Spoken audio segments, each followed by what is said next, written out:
सुविशाल गच्छाधिपति पूज्यपाद आचार्य देवेश श्री दौलत सागर सुरीश्वर जी महाराजा के जन्म शताब्दी महोत्सव के उपलक्ष्य में क्रांतिकारी प्रवचनकार श्वेतांबर मूर्ति पूजक तपोगच्छीय सुविशाल सागर समुदाय के गौरव पूज्य पन्यास प्रवर श्री विराग सागर जी महाराज द्वारा विराग क्रांति वाणी का हृदय भेदी धारदार प्रवचन जिन शासन जिंदाबाद।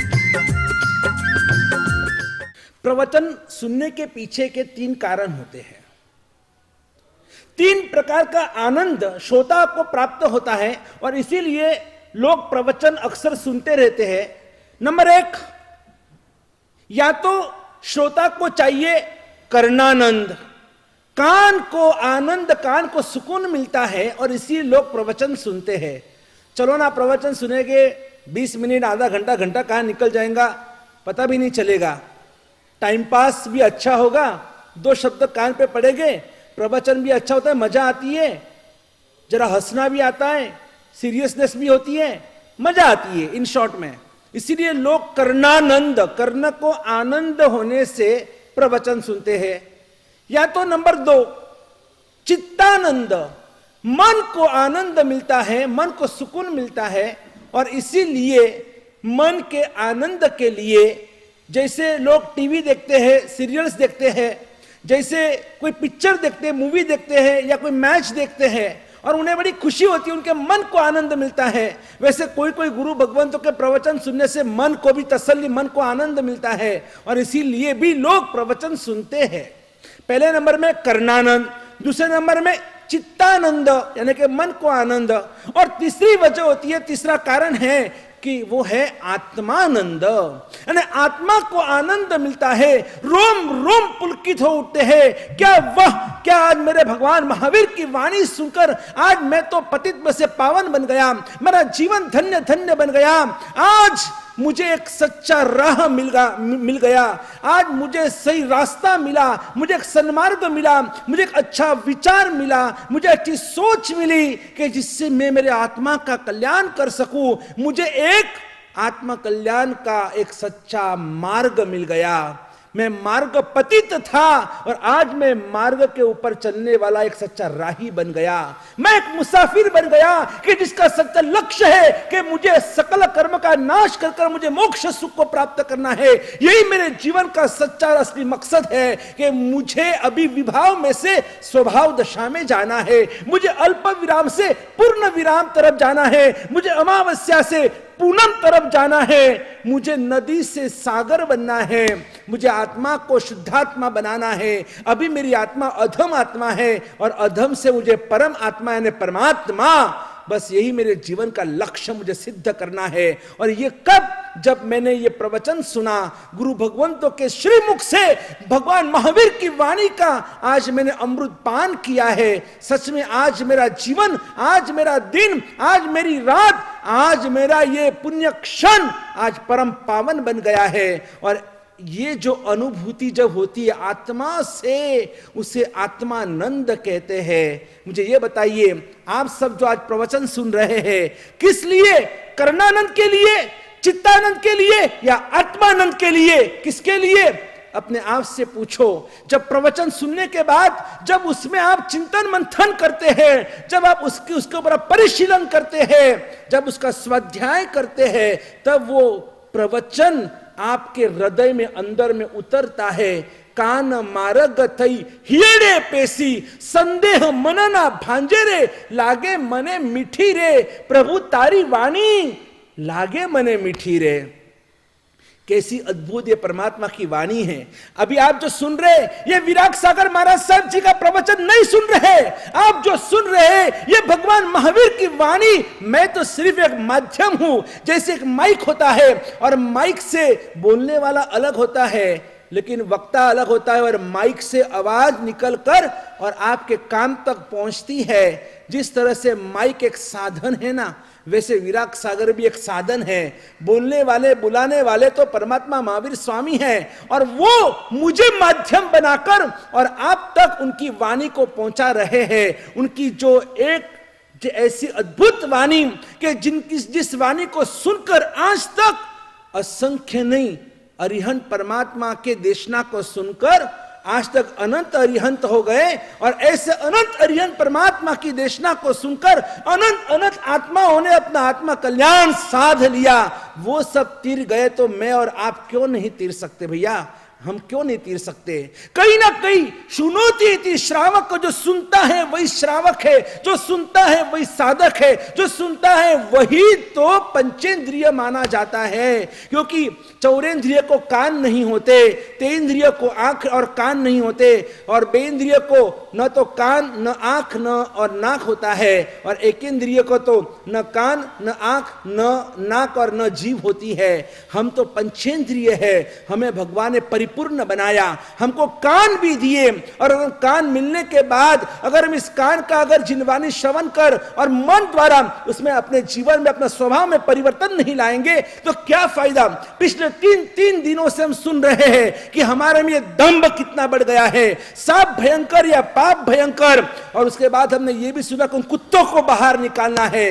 जो कुत्ते आज हमारे आत्मा रूपी घर के अंदर, जिस तरह से उस गांव के कुत्ते की कल मैंने बात की थी कि जिस तरह से उस कुएं के अंदर दो कुत्ते अंदर पड़े हुए थे, पानी सब गंदा हो गया, जब तक उन कुत्तों को बाहर निकाला नहीं जाता है तब तक पानी कभी भी सुंदर स्वादिष्ट और सुमधुर नहीं हो सकता है। वैसे ही हमारे आत्मा के भीतर रहे हुए ये राग द्वेष मोह माया मत्सर, ये जो भी अंदर में सड़ रहे कुत्ते, ये सभी अभ्यंतर कुत्तों को खींच खींच कर बाहर निकालना होगा। कि जिस तरह से हमारे परमात्मा ने, हमारे महापुरुषों ने अपने जीवन काल के अंदर किए हुए उन सभी पापों की आलोचना प्रायश्चित उन्होंने पश्चाताप कर कर कर इन कुत्तों को सबसे पहले घर से बाहर निकाला, और उसके बाद उन्होंने जो भी साधना की ना, वो साधना उनकी फलीभूत हुई। आप देखना कहीं पर भी अगर शरीर में पस हुआ है ना, पस, कोई फुंसी हुई है, कोई फोल्ली हुई है, और उसमें अगर पस जम गया है तो डॉक्टर क्या करेंगे? सबसे पहले क्या करेंगे? ड्रेसिंग करेंगे? नहीं। सबसे पहले ड्रेसिंग करने से पहले भी जहां पर वो घाव है, जहां पर भी वो फुंसी है, जहां पर भी पस हुआ है, उसे दबा दबा कर सबसे पहले वो अंदर का पस, जो अंदर की जो गंदगी है, उस गंदगी को बाहर निकालने का काम किया जाता है। एक बार अंदर की गंदगी बाहर निकल गई, उसके बाद फिर आप ट्रीटमेंट करो, ड्रेसिंग करो, आप उस पर मलम पट्टी करो, आप जो भी करो, आप पाउडर लगाओ, क्रीम लगाओ, जो भी ट्यूब लगाओ, तो उसकी असर होगी। अगर वो पस अंदर में पड़ा हुआ है, वो पस अंदर का अंदर जमा हुआ है, और अगर उसके ऊपर पस को ऐसे ही रखकर, उस परु को ऐसे ही रखकर आप कितनी भी ऊपर मलम पट्टी करो, ड्रेसिंग करो, दवाई लो, कुछ भी करो, तब तक आपको कोई फर्क नहीं पड़ेगा। वो तो दर्द बढ़ता जाएगा, क्योंकि अंदर में बीज रहा हुआ है। जब तक उस बीज को डॉक्टर दबा दबा कर भले आप कितनी भी चीज पाड़ो, आप कितनी भी आवाज लगाओ, आप कितना भी ऊपर नीचे हो जाओ, आपको कितना भी भयंकर दर्द क्यों ना हो, लेकिन वो सब कुछ आपको सहन करना होगा। सबसे पहले गंदगी को बाहर निकालना जरूरी है, फिर आप ड्रेसिंग करो, मलम पट्टी करो, आप जल्दी अच्छे हो जाएंगे। एक दीवार के ऊपर भी अगर कलर लगाना है तो कलर लगाने से पहले वो पेंटर जो होता है ना, सबसे पहले वो पुराने कलर को घिसता है, उसे बराबर घिसता, उसको साफ करता है, और जब वो साफ होने के बाद, वो कलर घिसने के बाद, फिर उसके ऊपर फिर नया कलर लगाया जाता है। जब तक पुराना कलर है, पुराने कलर को ऐसे ही रखकर ऊपर नया कलर आप कितना भी लगाओ ना, उसका कोई फर्क नहीं पड़ेगा, कोई फायदा नहीं है, आपका वेस्ट ऑफ मनी है, waste of time, waste of energy. क्योंकि उस जूने को, पुराने को घिसना जरूरी है, उसे पूरा घिसकर उसके ऊपर फिर नया कलर लगाया जाता है, तो वो सालों साल तक वो कलर टिकता है। मैं पूछता हूं कि हम क्या कर रहे हैं? ये प्रवचन की कभी कभी असर क्यों नहीं होती? वो हमको, जब हम सोचते कि हम इतना गला फाड़ते हैं, आपके लिए इतना जोर जोर से बोलते हैं, चिल्लाते हैं, हम अंदर की हमारी जो आंत होती ना, आंतरड़े, वो भी ऊपर हो जाते हैं कभी कभी बोलते बोलते। क्योंकि हम ये जो भी कुछ कर रहे, किसके लिए कर रहे हैं? आपके लिए कर रहे हैं, आपके आत्मा के कल्याण के लिए कर रहे हैं। आप पाप मुक्त, दुख मुक्त, दोष मुक्त, कर्म मुक्त हो, इसके लिए हम कर रहे हैं। आप सुखी बनो, समाधिवान बनो, आप बुद्धिमान बनो, आप शक्तिमान बनो, आप सत्ववान बनो, आप रूपवान बनो, हर तरह से आप ऑलराउंडर बनो। इसके लिए हम इतनी मेहनत कर रहे हैं आपके लिए, लेकिन क्यों? इसके पीछे का लक्ष्य क्या होता है? अगर हम तो इतना कुछ कर रहे हैं, लेकिन आपकी सोच क्या, आप किस लिए? कभी कभी इतना सब कुछ करने के बाद भी असर क्यों नहीं होती है? आपको बताए, मराठी में ना, हम लोग पुणे से है, चातुर्मास भी पूना में ही है। तो मराठी में मैंने एक बहुत अच्छा सुना था कि इंसान जब भी आप देखना कोई भी प्रोग्राम होता है ना, प्रोग्राम, तो प्रोग्राम में कोई भी श्रोता होता है, कोई भी व्यक्ति होता है, कोई महानुभाव होता है, प्रोग्राम में वो कहां बैठेगा आपको मालूम है? प्रोग्राम में उसे पसंद है कि सबसे आगे जब भी प्रोग्राम होता है वो आएगा लेट, वो आएगा लेट, सबके सब आने के बाद वो लास्ट में वो एंट्री करेगा, बीच में से एंट्री करेगा, और कहां बैठेगा पता है आपको? सबसे आगे। इसलिए वो कहते हैं प्रोग्राम मध्ये बसायचं पुढे, प्रोग्राम में कहां बैठने का? आगे। क्यों आगे? क्यों? लॉजिक है, लॉजिक। क्योंकि आगे बैठने से फोटोग्राफी अच्छी आती है, वीडियो शूटिंग अच्छा होता है। अगर पीछे बैठे तो कहीं ना कहीं किसी का सिर बीच में आता है, अच्छा, अथवा तो कोई हमसे लंबू है, वो हमारे से आगे बैठा है, उसके कारण हमारा सिरी, हमारा मुंह नहीं दिखता है, हम ढक जाते हैं। इसलिए प्रोग्राम मध्ये बसायचं पुढे, यानी प्रोग्राम में बैठने का सबसे आगे। और इंसान देखो कितना शातीर है, जब वो भोजन के लिए जाएगा, स्वामी वात्सल्य पंगत है, कहीं शादी में जा रहा है और पंगत के अंदर वो सोचेगा कहां बैठूं। अगर मैं इस तरफ सबसे फर्स्ट बैठ गया, पहला बैठ तो गया, वो सोचता है अगर वहां से कोई भी चीज पहली आएगी सबसे पहले मेरे थाली में आएगी, और मेरे थाली में आएगी तो सबसे पहले मुझे मिलेगी, फिर भी वो कभी पहले बैठने की कोशिश नहीं करेगा। यहाँ की पंगत समझो यहां से शुरू हो रही तो यहां पर भी पहले नहीं बैठेगा, क्योंकि वो सोचता है कि अगर यहां पहले बैठा तो यहां से अगर समझ लो कि पहले दूधपाक तो पहला दूधपाक मुझे मिलेगा, लेकिन खमन ढोकले तो मुझे सबसे लास्ट में मिलेंगे। खमन ढोकले यहां से शुरू हो रहे हैं, दूधपाक यहां से शुरू हो रहा है, तो ये एक चीज मिलेगी, एक नहीं मिलेगी। इसलिए बड़ा शातिर होता है, वो सोचता है कि जब भी भोजन है तो भोजन में पहले नहीं बैठना, लेकिन बीच में बैठना। बीच में बैठने से फायदा ये है कि यहां से दूधपाक तो दूधपाक भी मिलेगा, यहां से केला वड़ा भी मिलेगा। तो प्रोग्राम मध्ये बसायचं पुढे, प्रोग्राम में बैठने का आगे, आणि जेवणात बसायचं मध्ये, कि जब भी भोजन करना है तो बीच में बैठने का। तो यहां से दूधपाक भी आने दो, यहां से केला वड़ा भी आने दो, ढोकला भी आने दो, तो दोनों तरफ तो हमको तो मजा ही मजा है। अब देखो आगे के तीसरा स्टेप क्या है? प्रोग्राम मध्ये बसायचं पुढे, जेवणात बसायचं मध्ये, प्रोग्राम में बैठने का आगे और खाने को बैठने का बीच में, और प्रवचन में बैठने का आखिर में। कहां बैठने का? प्रवचन मध्ये बसायचं मागे, सबसे लास्ट बैठने का। अगर महाराज का प्रवचन सही है, जोरदार है, धमाकेदार है, अगर जो गुरुदेव बहुत जोशीले हैं, हंसाते हैं, रुलाते हैं, प्रवचन बहुत मजा आ जाती है, तो बैठने का प्रवचन में, पूरा प्रवचन सुनने का, नहीं तो पीछे से ही रफू चक्कर। क्या हमारा दिमाग है? अरे जो गुरु भगवान आपके लिए इतना कठिन परिश्रम उठाते हैं, कभी मैं आपको समझाता हूं, कभी क्या आपने इतने गुरु भगवंतों के प्रवचन सुनने के बाद, प्रवचन समाप्त होने के बाद कभी आपने उनका आभार भी माना है कि गुरुदेव आपका आभार, क्योंकि आपने आज हमें जिन वाणी का श्रवण कराया, आगम वाणी का श्रवण कराया, प्रभु वीर की वाणी का श्रवण कराया, जो भगवान आदिनाथ ने कहा, वो अजितनाथ ने कहा, वो संभवनाथ ने कहा, करते करते भगवान महावीर स्वामी जी ने कहा, वो गुरु गौतम स्वामी जी ने, सुधर्मा स्वामी जी ने, जम्बू स्वामी जी ने, प्रभु स्वामी जी ने, करते करते पूरी पाठ परंपरा के अंदर ये सभी आगमों की बातें, ये आत्मकल्याण की बातें, ये विधि विधान की बातें, ये सभी बहती बहती हमारे कितने गुरु भगवंतों का उपकार। मुझे भी ये जो मैं बोल रहा हूं, मैं नहीं बोल रहा हूं, मेरे गुरुदेव ने मुझे सिखाया। उनको किसने सिखाया? उनके गुरुदेव ने सिखाया। उनको किसने सिखाया? उनके गुरुदेव ने सिखाया। ऐसे करते करते भगवान महावीर, और महावीर से आगे भगवान आदिनाथ, ये वहां से चली आ रही हमारी ये परंपरा।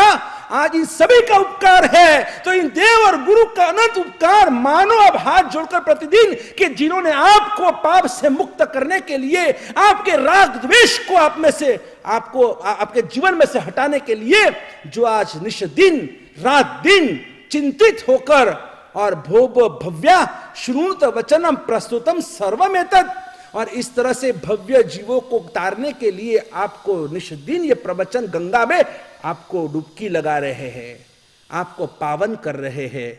उनका तो जितना उपकार मानो, एहसान मानो, उतना कम है। और इसीलिए कभी भी पीछे मत बैठना, जब भी प्रवचन सुनना है ना सबसे आगे बैठना, विनय मुद्रा के अंदर गुरुदेव सुनाइए। जिस तरह से वो जो मटका होता है, गागर होती है, बाल्टी होती है, कुएं में डालने के बाद जब तक वो झुकती नहीं है तब तक उसमें पानी नहीं भरा जा सकता। जैसे ही वो झुकती है और उसमें पानी भर जाता है, अपने आप पानी भरता है और फिर वो पानी के साथ वो बाल्टी भी ऊपर, वो गागर भी ऊपर आ जाती है। और उसी तरह से आत्मा को अगर सुधारना है, आत्मा में परिवर्तन लाना है, पाप से अपने आप को छुटकारा पाना है, इस पाप से मुक्त होना है, कॉन्शियस बाइट को जगाओ, कॉन्शियस बाइट। ऐसा बाइट यानी कि सतत आपको डंक होना चाहिए, अरे मैंने क्या किया, मैंने क्या किया, मैंने बहुत गलत किया, मुझे ऐसे नहीं सोचना चाहिए, मुझे ऐसे नहीं बोलना चाहिए, मुझे ऐसे नहीं करना चाहिए। स्वामी विवेकानंद जी की एक घटना, उनके जीवन की घटना मुझे याद आ रही है। स्वामी विवेकानंद जी, और जब स्वामी विवेकानंद जी एक विद्यार्थी के रूप में पढ़ रहे थे, छोटे थे, 16-18 साल के होंगे, और तब वो अपने टेरेस के ऊपर, अपने घर के टेरेस के ऊपर, और वो लटार मार रहे थे, हाथ में किताब थी। अचानक उनकी दृष्टि गिरी बाजू के साइड में, कहीं तो भी किसी आजू बाजू वाले के यहां पर देखा तो एक नजर पड़ी कि वहां पर एक लड़की, और वो स्नान कर रही थी, एक लड़की स्नान कर रही थी, और अचानक उनकी नजर पड़ी तो वो देख रहे, कोई मुझे देख तो नहीं रहा ना, अरे देखो ऐसा दृश्य कभी देखने को नहीं मिलेगा, किसी को नहीं पता कि वहां पर एक स्त्री नहा रही है, और उस लड़की को नहाते हुए देखकर उन्हें बड़ी खुशी हो रही है। और जैसे उन्होंने बार बार, उनका मन, उनको आधा मन कहता है नहीं ऐसा नहीं देख सकते, आधा मन कहता है अरे देख ले, जिंदगी में बार बार थोड़ी देखने को मिलता है। आधा मन, देखो मन में भी दो विभाग होते हैं, एक मन होता है राम का, एक मन होता है रावण का। एक आधा मन होता है कृष्ण का, आधा मन होता है कंस का, आधा मन होता है गौतम का, आधा मन होता है गोशाले का, आधा मन होता है गांधी जी का, आधा मन होता है हिटलर का।